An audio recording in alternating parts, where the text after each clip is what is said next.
médico, ilustrador, curioso de la vida, investigador de fenómenos paranormales. El invitado de hoy es miembro de la Sociedad Española de Parapsicología, de Divulgadores del Misterio, y ha estado involucrado en numerosas investigaciones dentro de este mundo del misterio en el que estamos involucrados todos un poquito, de alguna manera. Muchas investigaciones de las que podríamos hablar largo y tendido con él, aunque hoy estamos para hablar de otro tema, como hemos dicho, de la mitología de los duendes y de las hadas, y especialmente de los duendes españoles.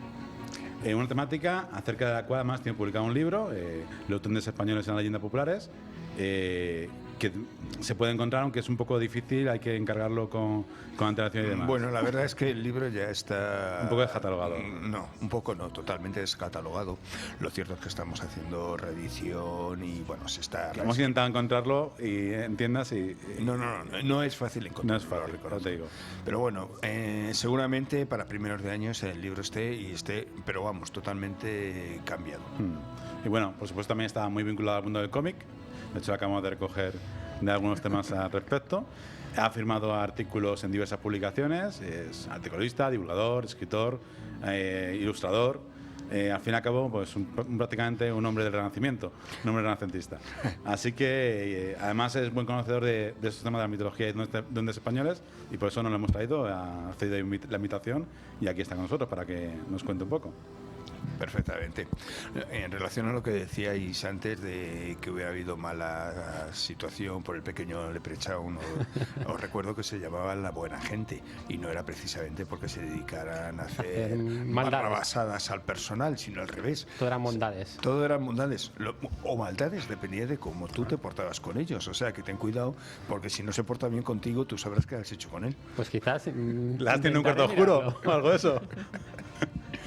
Y bueno, y para comenzar con Manuel, lo que queremos es primero hacer una entrevista para conocerle un poquito más, para que los oyentes conozcáis a Manuel. Ya seguramente la habéis escuchado en algunas conferencias, en podcast, en algunas entrevistas, pero vamos a conocerle como una entrevista un poquito más curiosa, normal. Volvemos a hacer una serie de preguntas y vamos a ver qué nos comenta, y sobre todo después pues ya pasaremos a centrarnos en el mundo de los duendes. Pues sí, antes de empezar a hablar de los duendes, vamos a empezar a hablar un poco, también para conocerte más, vamos a empezar un poco a hablar del mundo del misterio, ¿no? Nosotros tenemos aquí una especie de dicho, ¿no? Que es que no todo vale en el mundo del misterio. Entonces, ¿a ti qué es lo que más te molesta del mundo del misterio y qué te gustaría que cambiase? Pues mira, lo que me gustaría que se cambiara es el hecho de, primero, la palabra misterio. Vamos a ver.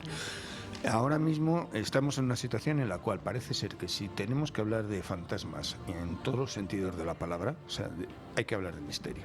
Y cuando digo todo el sentido de la palabra, desde el fantasma que es un cara dura al fantasma que es una entidad del otro plano. La realidad es esa, o sea, el misterio es una cosa que existe y que existe directamente y es la base de la ciencia. Si no existiera el misterio, nadie se preocuparía dentro del mundo científico de estudiar y de acercarse directamente a descubrir o a entender qué hay ahí, más allá, no en el más allá, sino más allá de lo que nosotros ahora mismo conocemos.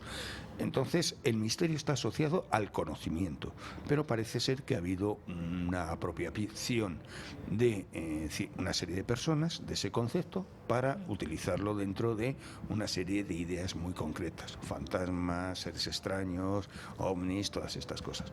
El misterio nunca ha estado asociado a eso, el misterio ha estado asociado a la búsqueda del conocimiento. Entonces, partiendo de ahí, siempre vamos a tener el problema de que esas personas de alguna manera bloquean e impiden ese conocimiento, porque hay veces en que sin querer o queriendo, nunca se sabe, no les interesa que esas cosas sean conocidas y nos podamos realmente acercar, pero acercar desde ese punto de vista que te permite el entender las cosas, es decir, desde el lado de la ciencia. La ciencia es una técnica, es la utilización de unas normas para conseguir comprender una serie de cosas, nada más. No es ni una religión, ni la palabra de Dios, ni nada por el estilo. Los científicos son señores que por encima de todo lo que quieren es aprender. Y les va a dar igual, en un momento determinado, estudiar la posibilidad de un estado alterado de conciencia o la existencia de un más allá. Son dos elementos que se pueden plantear desde la ciencia. El problema es cuando las personas utilizan ese misterio para demostrar sus creencias. Y ahí es donde existe el gran problema. Que muchas veces las personas utilizan ese misterio para descubrir o para decir que esa creencia extraña que él tiene se justifica porque él dice que existen fantasmas o que existen no sé qué. No lo demuestra, solamente lo impone. Y esa es la parte que evidentemente hay que cambiar de ese supuesto misterio. Y de hecho también estas investigaciones pues han ido evolucionando a lo largo del tiempo. ¿Hacia dónde crees tú que va? Realmente van en la línea que han llevado siempre. Vamos a ver, desde que, por ejemplo, si hablamos de la época metapsiquista, cuando se empieza a estudiar directamente el mundo de los espíritus, el mundo espiritual y demás, lo que al final encontramos es todo un desarrollo de conocimientos, pero dentro del mundo de la psicología. Realmente hoy resulta gracioso que los elementos básicos que se dan en psicología a nivel de las primeras clases, nadie sabe que eso empieza a conocerse gracias a los metapsiquistas.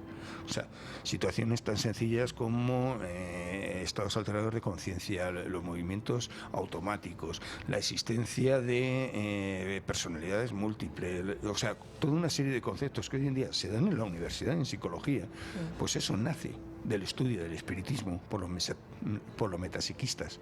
Y realmente a lo que vamos cada vez más es a ese punto, a entender qué es el ser humano y sobre todo su cerebro, que realmente, aunque suene un poco a chiste, pero realmente es que es la última frontera que nos queda, ¿no? Es un poco como Star Trek. La última frontera no es el espacio, es nuestra propia mente. ¿Y cuál fue el